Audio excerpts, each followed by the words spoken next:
Selamat pagi, perkenalkan nama saya Menliana dengan NIM 31120111027 kelas angka 3A Malam akan menjelaskan jawaban tugas 10 akuntansi perpajakan saya. Pada tanggal 31 Januari menerbitkan 100 lembar saham biasa dengan nilai nominal 50.000 per lembar.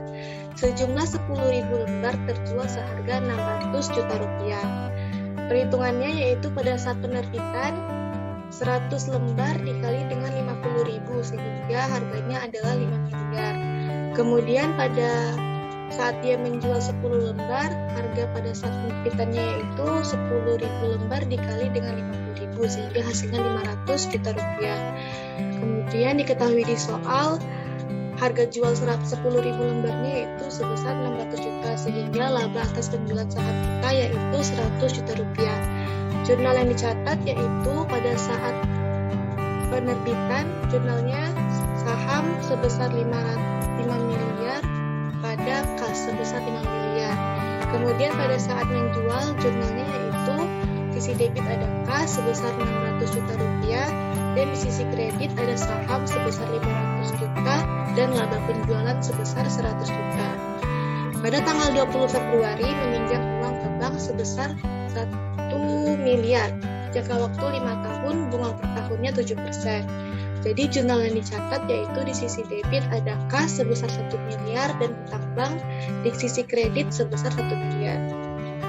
Pada tanggal 11 Maret meminjam uang ke PT ABC sebesar 100 juta. Jangka waktu 3 bulan, bunga pinjamannya yaitu 5% per tahun. Sehingga jurnal yang dicatat yaitu di sisi debit ada kas sebesar 100 juta dan di sisi kredit ada utang PT ABC sebesar 100 juta.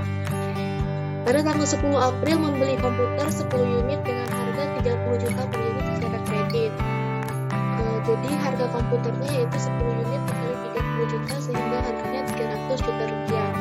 Dikenakan PP masukan 10% yaitu 30 juta. Jadi jurnal yang dicatat yaitu di sisi debit ada komputer sebesar 300 juta dan PP masukan sebesar 30 juta dan di sisi kredit ada hutang dagang sebesar 330 juta.